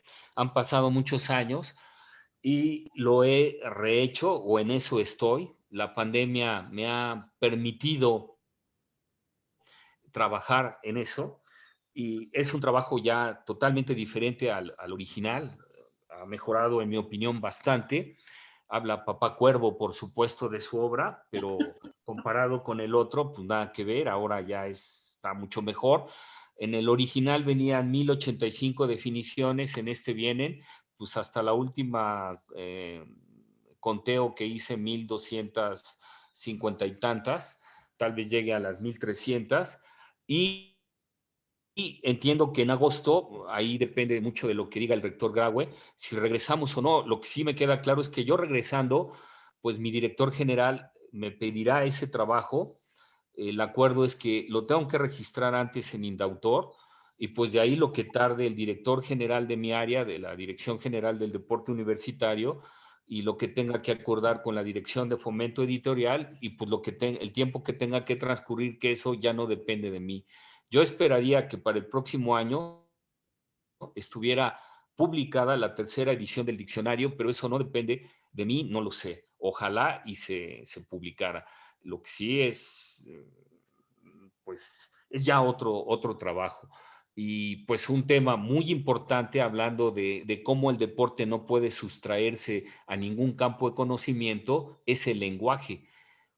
Este campo de conocimiento, la teoría del deporte, genera un lenguaje que está lleno de imprecisiones. Por ejemplo, cuando yo era corredor decían entrenamiento de velocidad y desde muy joven yo decía de velocidad, pues si todo lo que se mueve puede calcularse la velocidad. Ahora como profesor, pues estoy cierto de que es un error terminológico gravísimo o llamar pruebas de velocidad a la prueba de 100, de 200 y de 400 metros. Todas las pruebas de carrera, en general, todos los deportes cíclicos son pruebas de velocidad. El último el objetivo final de las pruebas de remo, canotaje, ciclismo, natación, marcha atlética, carreras en cualquiera de sus distancias, desde los 50 metros bajo techo hasta el ultramaratón, son pruebas de velocidad. No importa cuál sea la prueba. Ese es un absurdo que han metido mucho en el lenguaje como un ejemplo de que el deporte puede estudiarse hasta desde el punto de vista filológico, lingüístico, terminológico, y uno de mis campos de investigación, muy modestamente, es ese, el problema terminológico que hay, que es muy evidente en un campo de conocimiento como es la teoría del deporte, que tiene aspiraciones científicas. Si tiene aspiraciones científicas, ese campo de conocimiento debe de tener un lenguaje riguroso, preciso, exacto, eliminando sinonimias cuestiones de homonimia, teniendo un lenguaje pulcro, claro, preciso, porque además los nuevos entrenadores, los nuevos especialistas que se están formando en diferentes campos para mejorar estos campos científicos del deporte, pues de origen tienen un lenguaje que está sucio, poco claro, impreciso, lleno de imprecisiones que hay que eliminar, ¿no? Es lo que puedo contestar. Lo del diccionario, pues para el año que entra, yo creo, en este año no lo veo yo viable. Y otro problema, René, es la saturación semántica. Sí, por supuesto, sí, está lleno de problemas. Lo de velocidad o rapidez es un ejemplo del problema terminológico, pero está lleno. La misma definición de deporte, qué es deporte y qué no lo es. La semana pasada preguntaban, bueno, ¿qué se requiere para que un deporte pueda ser olímpico? La verdad es que en la investigación que hice en la semana, pues otra vez la corrupción. Sí, hay mucha corrupción también en el Comité Olímpico Internacional. Lo que dije, el mercantilismo está avasallando este evento que era un medio, los Juegos Olímpicos, de un fin que era el olimpismo y que ya el mismo Coubertin en vida temía de que esto fuera a ocurrir. En mi opinión ya está ocurriendo y por eso también hay que tener claro de que los Juegos Olímpicos de la antigüedad tuvieron un inicio, un desarrollo, una época gloriosa y también tuvieron un momento de degeneración. Si hay tiempo y ustedes quieren leer, quieren que les lea un párrafo de cómo despotrica Eurípides, el famoso dramaturgo Eurípides de los atletas o Filóstrato. Así como hubo un momento en que el atleta encarnaba cualidades físicas, morales e intelectuales, llegó un momento en que se decía que el mal mayor de Grecia eran los atletas. Lean el Autólico de Eurípides y ahí se la pasa despotricando de los atletas. Dice, esto es un mal, son glotones, son holgazanes, son chillones, llegan a viejos y nada que ver con lo que fueron. Y, no, hombre, de lo peor. Para que vean cómo, porque también no quiero que se vayan con la idea de que todo es lindo y hermoso en este campo. También hubo una época degenerada cuando los romanos toman los Juegos Olímpicos, ya les comenté lo de Nerón, pero participaron otros emperadores, Tiberio, también hubo gente muy famosa y honorable que estuvo en los Juegos Olímpicos, Anaxágoras, Tales de Mileto, Platón, el famoso filósofo Platón, estuvo en los Juegos Olímpicos, Pitágoras participó en los Juegos Olímpicos, pero también sofistas como Gorgias, y no me acuerdo cómo se llama el otro sofista, estuvieron en Juegos Olímpicos, pero con esto quiero decir que hubo, como todo ocurre en cualquier, es una ley de vida, hubo un inicio, hubo una época de esplendor, pero también hubo una parte de decadencia. Es todo de mi parte. Gracias, René. Sí, muy importante lo que mencionas para poder hacer un análisis crítico. Y bueno, una pregunta, por favor. Perdón, levantas la mano para ir en orden, porfa, Carla. Ahorita te doy la palabra. Nada más leo esta pregunta de Dolores Ortega y luego te doy la palabra. Gracias. A Dolores Ortega, supongo que es de la Escuela Nacional Preparatoria por su correo electrónico, dice, así es, se puede relacionar el deporte, entre paréntesis pone olimpiadas, por ejemplo, con el tema de motivación en la ciencia de la psicología. Sí, por supuesto, hay todo un campo de conocimiento, la psicología del deporte, que se vincula a la preparación psicológica del deportista. La preparación psicológica de un deportista se divide en dos grandes momentos, la preparación psicológica general y la preparación psicológica ante un evento como los Juegos Olímpicos. ¿Cómo ponemos a punto no solamente el cuerpo biológico, sino también la actitud hacia un evento que va a ser de mucha presión? Hay un psicólogo, James Loehr, que tiene un libro, La excelencia en los deportes, que yo lo leí justo cuando estaba terminando mi carrera como corredor y que en mala hora, bueno, muy tardemente llegó a mis manos y desde la primera página me enamoró lo que decía ese libro. Denme problemas, necesito entrenarme, es una de las máximas que manejo. Y el objetivo final de ese libro es proyectar, amo la batalla en todos los momentos, pero especialmente durante la crisis. Él dice, todos somos buenos cuando no hay problemas. A mí me da risa ver en los edificios, en caso de incendio o temblor, mantenga la calma, baje con cuidado, despacio. Pues claro que eso no va a ocurrir, eso es una mentira. A la hora de un problema, ahí se ve de qué estamos hechos. Mientras más grande el problema, si tenemos autocontrol, si salimos adelante. Hay una frase muy bonita que no me sé de memoria, pero que dice, no me la sé, pero dice, si estás en combate y te hieren, el que realmente vale la pena es el que a pesar de las heridas, salió airoso de ese combate. Hay un área que es la preparación psicológica y que hay un autor ruso, Gorbunov, que dice, la preparación psicológica, la mayoría de los entrenadores la invocan, no la enseñan. Lo dice un ruso, no yo.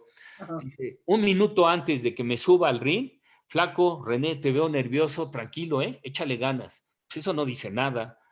Un minuto antes de que den el balazo de salida, tranquilo, René, échale ganas. La preparación psicológica, dice Gorbunov, así como el entrenador se preocupa de los músculos de su atleta, también la mente se entrena. Loehr dice en el prólogo de su libro, si usted cree que es cobarde, no se preocupe. Si usted piensa que no tiene carácter, no se preocupe. Así como el músculo puede transformarse, si está gordo puede bajar de peso, si le falta peso puede ganar masa muscular, lo mismo ocurre con la mente. Usted puede aprender a ser valiente, autocontrolado, decidido, confiando en el éxito, en el triunfo. Es otro campo de conocimiento enorme, también en mi opinión, muy poco cuidado en el medio deportivo mexicano. Siguiente pregunta. Muchas gracias, René. Le damos la palabra a Carla Matías, luego leo otro comentario y le damos después de ese comentario la palabra a Pedro Ignacio Cornejo. Adelante, Carla. Muchas gracias por esperar. Muchas gracias. Buen día a todos. Bueno, con respecto a esta gran reflexión sobre el deporte y todas las implicaciones que tiene, porque también aquí me queda claro que el deporte tiene que verse desde muchas aristas, de manera muy, muy integral. ¿Cuál sería el papel de las reglas y de las convenciones o cómo tendría que ser actualmente para la nueva generación de atletas? Ya que actualmente, bueno, mi reflexión desde esta nueva generación de atletas está desvirtuando un poco la importancia de sostener un enfoque formalista en este papel de reglas y convenciones, ya que, como mencionaba hace rato, ¿no? Hay muchas cuestiones que ya se imponen por moda y desde ahí, ¿cómo tendrían que ser estas convenciones o estas reglas para poder seguir teniendo un enfoque antropológico y filosófico del deporte puro? A ver, no entiendo la pregunta. Si me puede dar algún ejemplo de lo que Dice que Por, convenciones o formalismos, por favor.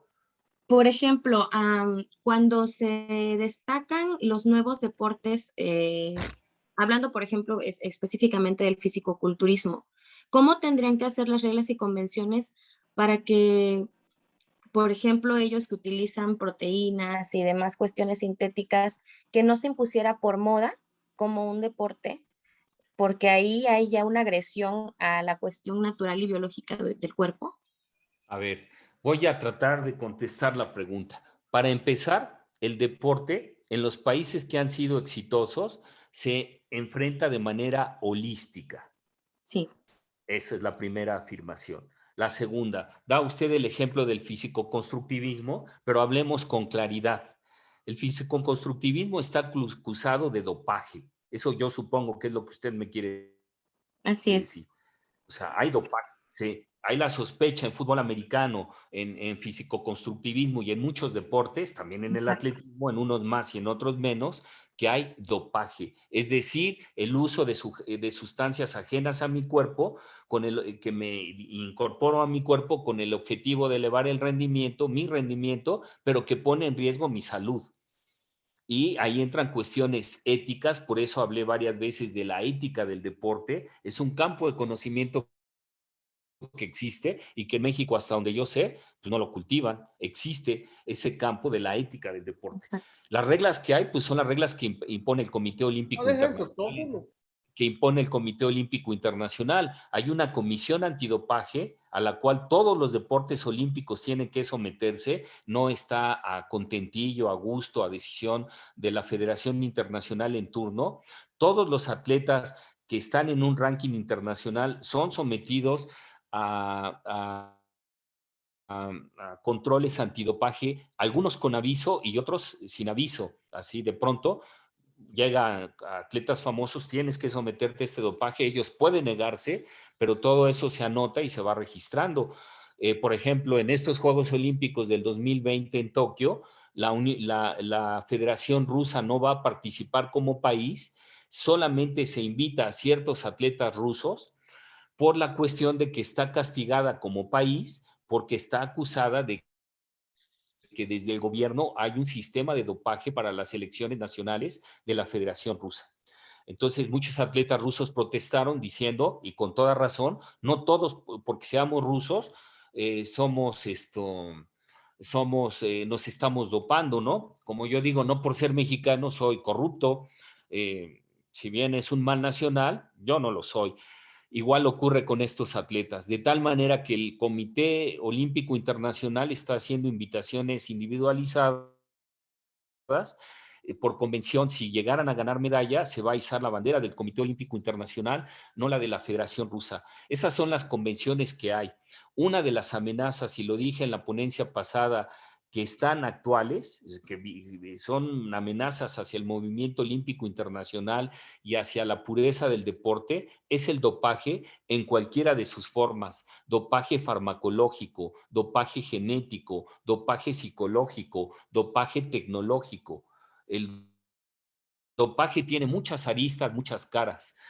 Entonces, los atletas, contestando su pregunta, deberían de llevar un entrenamiento holístico, un entrenamiento integral. Un entrenamiento integral no solamente lleva preparación física o preparación técnica o preparación táctica, también debería de llevar preparación psicológica, lo que dije hace un momento de Loer y de Gorbunov, y preparación teórica. La preparación teórica es brindar información al deportista de cualquier tipo que coadyuve a elevar su rendimiento. Y parte de la preparación teórica es el fair play, el juego limpio, el respeto al adversario, el conocimiento del daño que puedo provocar a mi propio cuerpo si me dopo, etcétera, etcétera. No sé si con eso, Aida Carrillo, es Aida, Carla, perdón, la persona que está preguntando, si es suficiente o me ayuda usted con su pregunta para ampliar mi respuesta. Sí, justo porque hay ciertos deportes que ya están permitidos y es evidente que sí se utilizan ciertas sustancias sintéticas y que son permitidos. Ahí hacia ese punto iba mi pregunta, ¿no? Por eso hablaba sobre las convenciones, cómo tendría que ser o qué papel tendrían que jugar, porque en este sentido hay deportes permitidos y regulados desde las convenciones actuales, pero que es evidente que hay una utilización de químicos, ¿no? Para el Bueno, cuerpo y pues mire, ahí déjeme agregar algo. Lamentablemente, alguna parte de la juventud mundial tiene cierta actitud. Le voy a dar 2 ejemplos.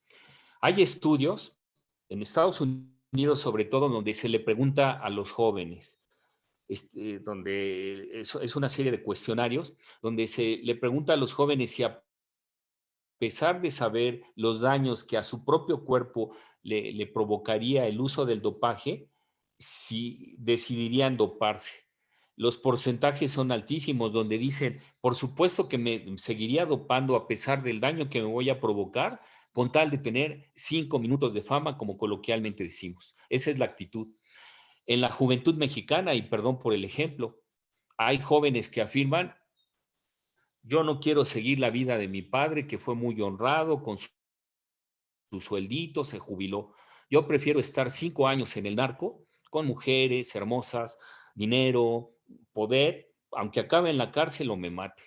Esas respuestas, yo diría que escalofriantes, son las que, si no toda la juventud, sí una parte de la juventud internacional o nacional, tienen actualmente respecto a situaciones que se les plantean. Eso es lo que yo le puedo contestar. Por otro lado, claro que el Comité Olímpico Internacional, las federaciones internacionales y las federaciones nacionales están obligadas a combatir el dopaje, están obligadas a promover el conocimiento de las ciencias del deporte como una forma de preparación teórica para inhibir su uso. Pero parece que es también una condición humana donde el humano, a pesar de saber que por ahí no es el camino, pues sigo ese camino a pesar de las nefastas consecuencias que pueda tener para mi propia vida. Es lo único que le puedo contestar, Carla, y estoy atento a su réplica si es que la hay. muchas gracias. Muchas gracias, René. Leemos el siguiente comentario de la doctora Gabriela I. Navarro. Dice, mi reflexión es que la intención de los atletas en los Juegos Olímpicos era competir para ganar, entre paréntesis, si no, serían degollados. Cierra el paréntesis. En la era moderna existe la mística de, y abre comillas, lo importante es competir, cierra comillas. ¿Existe una reflexión más allá de sentir? Sí, bueno, yo dije que solo en la prueba de la euplitadromia, donde se corría con casco y escudo, era la única prueba donde si el vencedor de los Juegos Olímpicos de este momento se volvía a inscribir en los siguientes Juegos, literalmente eso le obligaba a ganar el primer lugar. Si quedaba segundo o tercero, no. Si no ganaba el primer lugar en esa prueba específica, que es la euplitadromia, le cortaban la cabeza. Eso es algo terrible, pero ocurría solo en esa prueba. No sé las razones de por qué ocurría. Actualmente, pues la idea es competir en los Juegos Olímpicos. El competir va a obligar a someternos a un proceso de entrenamiento de muchos años, con alto riesgo de que no se cumplan el sueño de estos deportistas, con alto riesgo de frustración. Es muy azaroso el proceso de entrenamiento de alto rendimiento. Los rusos tienen una frase que dice, si haces todo bien, no te garantizamos el éxito, disminuye la probabilidad de error. A mí me parece genial esa frase, pero ya me perdí, maestra Mónica, si me repite o cuál es el sentido de la pregunta, por favor. Que si para los Juegos Olímpicos de la era moderna lo importante es competir. Bueno, hay una frase que es muy criticada y la califican incluso de hipócrita del varón Pierre de Coubertin, que él decía en el origen de los Juegos Olímpicos que lo importante no era ganar, sino participar. Acabo de leer un texto de un investigador que la califica de hipócrita, así tal cual. Y sí, a mí siempre me sorprendió eso. Realmente los atletas que van a Juegos Olímpicos se preparan pues para tratar de ganar, de ganar medallas o esa es la intención. La máxima competencia, hablando otra vez de la terminología, la competencia más difícil de cualquier deporte, de los deportes olímpicos, son los Juegos Olímpicos y lleva el nombre de Juegos, cuando es la competencia más exigente de todas las competencias que pueda haber. No sé si eso sea suficiente o si la persona que pregunta puede ayudarme con sus comentarios para ser más preciso en mi respuesta. Gracias, buenos días. No, me parece muy interesante su reflexión porque, bueno, pues sí, se escucha pues esta máxima de, bueno, lo importante es participar y aunque no gane, pero ya participé en los Juegos Olímpicos sabiendo el contexto del cual proviene, ¿no? Pero bueno, su respuesta me parece muy acertada. Muchas gracias, doctor. Gracias. Muchas gracias, doctora Gabriela de Navarro. Adelante, Pedro Ignacio Cornejo, por favor, con su pregunta. Sí, ¿qué tal? Buen día, buenas tardes, acá ya en Patagonia Sur. Yo lo que quería plantearles tiene que ver con dos cuestiones. Primero, esto que cuando hablaba de la carrera, por un lado, de la carrera con casco y escudo, entiendo yo que aquel que no, ¿qué es lo que están haciendo? Están representando no solamente su condición de competidores, sino también representan o de alguna manera estos adversarios representaban a las ciudades a las cuales digamos, a las cuales pertenecían. ¿Y qué es lo que estaban haciendo? Corrían con las armas, y correr con las armas y no ganar o no continuar, digamos, en lo más alto de la posición victoriosa, eso también de alguna manera no era una mancha solo a la persona, sino también entiendo que a la ciudad-estado a la cual representaba. Y quizás eso puede haber sido una razón por la cual después era decapitado en caso de no ser el ganador de manera reiterada. Ese es lo he venido pensando desde que lo nombró usted, profesor. Y por otro lado, también estoy pensando, digamos, esta idea de que lo importante es competir o lo importante es participar.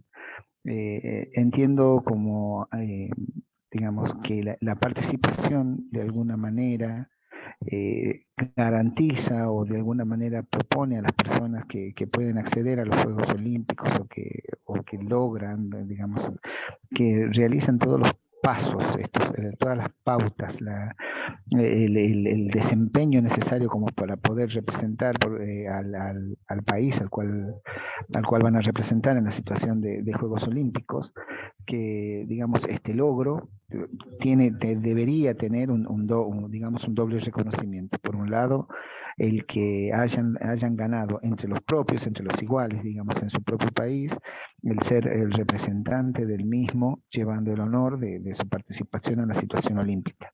Y por otro lado, también el reconocimiento de que es quizás en esta cosa como usted planteó, profesor, de que es una competencia o el lugar donde se desarrolla la mayor instancia de competencia, también el reconocimiento por participar en los Juegos Olímpicos, de tener condiciones que aquel que no pasa por los esfuerzos o la diferenciación que se genera de la preparación para los Juegos, digamos, uno no llega. Yo durante muchos años, por ejemplo, he sido jugador de voleibol colectivo, pero nunca he sido un jugador de elite, y eso tiene que ver con condiciones, no solamente condiciones personales, sino también las condiciones en las cuales se elegía a los representantes en mi país. Entonces eso también da cuenta, digamos, que la acción o los procesos por los cuales las personas pueden acceder a los Juegos Olímpicos también está dada sobre todo en los Juegos Olímpicos modernos, tiene que ver digamos, con una diferenciación que entiendo yo es un reconocimiento para aquel que lo logra, pero también de alguna manera no van todos los que podrían participar, van solamente los mejores. Y esto que usted dice que es una falacia, esto de lo importante es participar, y también lo importante es qué pasa con aquellos que no lo logran, o aquellos que no pueden, o aquellos que ni siquiera han tenido la oportunidad de poder sumarse a los equipos olímpicos. Creo que los Juegos Olímpicos, por lo menos desde la conferencia pasada, en la cual ya empecé a escucharlo y a escuchar sus reflexiones, me está poniendo a pensar sobre algunas cuestiones que tienen que ver con el campo social ampliado y sobre todo de qué manera el olimpismo es un proceso pedagógico y educativo. Y de qué manera, digamos, quienes trabajamos en el campo educativo debemos empezar a pensarlo nuevamente y a mirarlo como una instancia en la cual podemos reflexionar con nuestros estudiantes respecto a cuáles son las condiciones con las cuales construimos nos diferenciamos entre competencias y capacidades. Esto creo que es bastante interesante. Yo le agradezco esta segunda conferencia que usted ha brindado. Muchas gracias. Gracias a usted. Pues sí, los Juegos Olímpicos es una competencia elitista, no está abierta a todos, en teoría sí lo está, cualquiera puede intentar ir a unos Juegos Olímpicos, pero es una competencia para la élite. Ya lo dije en la primera participación. Coubertin, que es el restaurador, habla de una aristocracia deportiva. Es para cierto tipo de personas. Por otro lado, cada vez se sabe más, hablando de las ciencias del deporte. De hecho, hay una frase de John Entine, que tiene un libro en inglés, Tabú, excelente libro, que habla, una de las cosas que ahí plantea es que a mayor democracia en la línea de salida, menos en la línea de llegada. Esto nos lleva también a ver que hay la gente que participa es, o por lo menos cada vez se tiene esa idea de que está dotada genéticamente. Hay dos frases contundentes de dos reconocidísimos fisiólogos del ejercicio a nivel internacional. Per-Olof Ostrand decía, aquel que quiera ser campeón, es muy fácil que escoja a sus padres. Y Ben Saltin decía, genética es destino. Es decir, a mayor nivel de rendimiento, y eso lo vamos a ver en la tercera ponencia, solo gente muy dotada. De hecho, hay un campo de conocimiento en la teoría del deporte que se llama la búsqueda del talento, la búsqueda del Homo Olympicus. El aspirar a ganar una medalla olímpica actualmente, por ejemplo, en carreras, ¿quién es capaz con un entrenamiento de varios años poder correr, como están ahorita los tiempos, en menos de 27 minutos los 10,000 metros, o en menos de 13 minutos los 5,000 metros, o en menos de 3:28 los 1,500 metros, o en menos de 1:40 los 800 metros, o correr los 100 metros en menos de 9:09? Esas marcas nos van haciendo ver que son individuos muy dotados, son anomalías genéticas para determinadas pruebas. No es lo mismo buscar talento de un voleibolista, como usted lo es, que buscar un corredor de fondo de 10,000 metros o un sprinter como lo es o lo fue Usain Bolt o un lanzador de martillo. Vamos hablando que hay cuerpos diferentes, a eso se le llama somatotipo o biotipo. Hay también psicotipos. No es lo mismo ser jugador de fútbol o de voleibol que ser boxeador o corredor de fondo. El perfil psicológico va cambiando de acuerdo al deporte. Hay también fisiotipos. El fisiotipo de un corredor de 100 metros es muy diferente al de un corredor de 10,000 metros. Y ya hay ergotipos. El ergotipo tiene que ver con la fuente energética para determinada especialidad deportiva.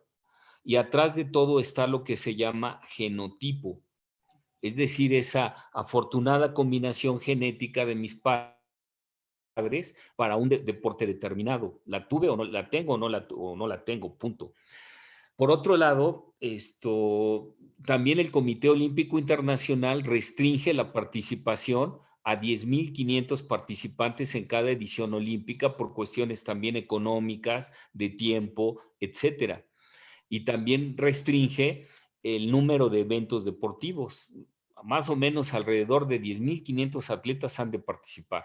Me queda claro que en mis acetatos yo puse 15,000 atletas. Yo no sé si sea un error de la fuente de donde lo tomé, pero yo tengo la información de que el máximo de participación de juventud en unos Juegos Olímpicos son 10,500 deportistas y la idea es que cada vez participen más países. Ya estamos en 204 países. Si me preguntan cuántos países hay en el mundo, no lo sé, pero ya no deben de faltar muchos para integrarse al comité, al Movimiento Olímpico Internacional. Y esas serían las razones. Por un lado, hay razones para sintetizar la respuesta de naturaleza biológica. No cualquiera es apto para ir a unos Juegos Olímpicos. De ahí que Coubertin hablara de una aristocracia. Segundo lugar, hay una restricción del número de participantes, aunque puedan ir. Recuerden que por prueba, por ejemplo en atletismo, el número máximo que puede ir por prueba son 3 corredores por prueba. Jamaica puede acreditar 3 sprinters en 100 metros, 3 en 200 o Estados Unidos. Es el máximo posible. Esa sería mi respuesta para el señor Pedro Ignacio de Argentina. Y me da mucho gusto saber que allá en la Patagonia hay gente escuchando esta ponencia. Gracias. Muchas gracias, René. Sí, y justamente los Juegos Olímpicos son una utopía deportiva, podríamos llamarle así, que de conocimiento y cuidado de sí, y por lo tanto son un referente para la pedagogía contemporánea, un horizonte. Sí, Julieta, adelante. Sí, es que con René Vargas hemos escuchado pasajes de la historia de las competencias deportivas de las Olimpiadas que sí se trataría de ganar porque para eso compiten, pero con honor. Esa parte del honor es lo fundamental, porque no, o sea, sí se compite para ganar, de acuerdo, si no, no tendría sentido. Es como la gente que critica a los alumnos que van a la universidad para obtener un título, ¿a qué más irían? Pero el tema ahí es que está tamizado por este valor del honor, porque si no quedaría como a costa de cualquier cosa y eso no estaría permitido en el ethos de las Olimpiadas, de las competencias deportivas, aún en las más elementales. Pero sí, eso lo aprendimos muy claramente con las conferencias de René Vargas. Gracias, René. Gracias, Mónica. Gracias, Julieta. Voy a leer un comentario de Vladimir Estrada. Dice, bueno, en el chat hay felicitaciones, hay comentarios, hay saludos desde varias partes de México y de otros países. Y este comentario de pregunta de Vladimir Estrada dice, el hecho de que en esta edición no habrá público podría ser un factor que altere en algún sentido el rendimiento de los atletas. Factor de mayor concentración en las pruebas, un beneficio de carácter psicológico o por el contrario, el contexto de pandemia activa implicaría mayor estrés. Bien, pues ahí entra el público, son atletas, se entendería que están acostumbrados al estrés, no llegaron ahí sino precisamente por ese autocontrol que tienen, por ese dominio de sí mismos. Yo pensaría que sí, es importante el público porque apoya a un atleta, el público está integrado por facciones. Cuando vemos los videos, por ejemplo, de cuando corrían los etíopes, cuando corría Bekele o Haile Gebrselassie, pues dentro del público había un grupo de etíopes con la bandera, con la porra, motivando a su campeón de que se impusiera ante el resto de los magníficos corredores que participaban. Lo mismo ocurrió con Finlandia en el caso de Biden o los norteamericanos. Yo creo que sí, lo van a extrañar, están acostumbrados, pero también hemos visto, el año pasado cayeron 5 récords del mundo. Cheptegei hizo la hazaña de haber corrido en 26:11 los 10,000 metros y en 12:35, 36 los 5,000 metros, récords del mundo, con un estadio vacío ahí en Valencia. Estaban pues los jueces y los administrativos, el personal de apoyo de cada grupo de atletas que participaron, todos con sus cubrebocas, pero él cumplió su objetivo de hacerse de los 2 récords del mundo, que además se antojan dificilísimos. Ya se acerca a la barrera de los 26 minutos en 10,000 metros. Entonces, para responder, pues algunos se extrañarán, el público, otros están programados como misiles nucleares a hacer lo que tienen que hacer. Un atleta de élite, siempre he pensado, es como un misil nuclear. En psicología del deporte se habla de que cuando la información está del lado derecho, hay altas probabilidades de error. Cuando la información pasa al lado izquierdo, al lado inconsciente, te vuelves en un Phelps, en un Bolt, en un Bekele, o en un Cheptegei, que son atletas que no saben fallar. Hay quien se pone nervioso en una final, pues lo que refleja es una deficiente preparación psicológica. Entonces, para contestarle a Vladimir, yo no creo que influya mucho porque saben a lo que van. Deslucen las Olimpiadas en el sentido de que no habrá ese lleno, ese público que apoya a sus atletas, a sus equipos. Eso es lo que te puedo contestar, Vladimir. Muchas gracias, René. Y voy a leer las últimas 2 preguntas, que con estas cerramos de corrido, para que se puedan contestar ya de manera de corrida y ya cerrar esta sesión.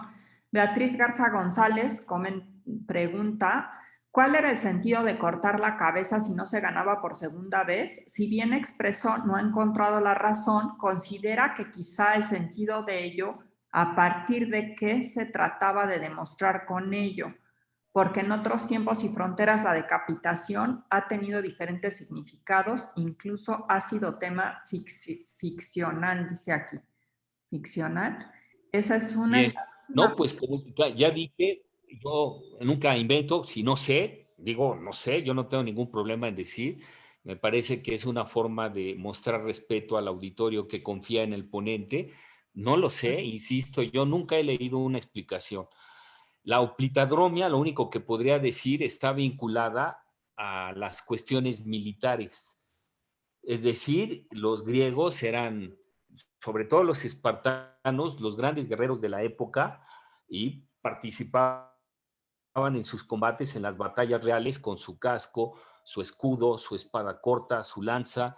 A todo eso se le llamaba panoplia. La panoplia pesaba alrededor de 30 kilos. Llevaban también espinilleras de bronce para proteger esa parte de las piernas.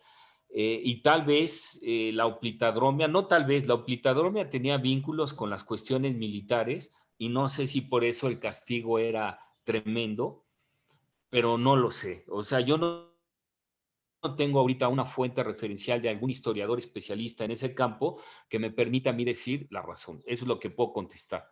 La siguiente pregunta. La siguiente pregunta es, dice, ¿podría hablar de los Juegos Olímpicos con capacidades diferentes? Sería también algo súper interesante y fundamental desde la inclusión. Sí, bueno, por supuesto, 2 semanas después de que terminen los Juegos Olímpicos, seguirán los Juegos Paralímpicos. Por supuesto que es un tema muy interesante. No es mi especialidad, yo no sé de ese tema. Habría que ubicar a alguien que fuera competente en ese campo, pues para ampliar la información. Por supuesto, sería maravilloso que también se pudieran tocar esos temas. Pues sí, muchas gracias, René. Le agradecemos muchísimo a René Vargas por esta espléndida conferencia y a todos los participantes con sus comentarios, intervenciones y felicitaciones que nos envían a través del chat, el cual guardamos y apreciamos muchísimo. No sé, los esperamos el próximo sábado y pues que tengan un buen fin de semana. Muchas gracias a todos. Gracias, René Vargas, por la conferencia. Gracias a todos ustedes por su asistencia. Tengan excelente fin de semana. Gracias a todos. Adiós, maestra. Gracias. Hasta luego. Gracias a todos desde Chiapas. Adiós.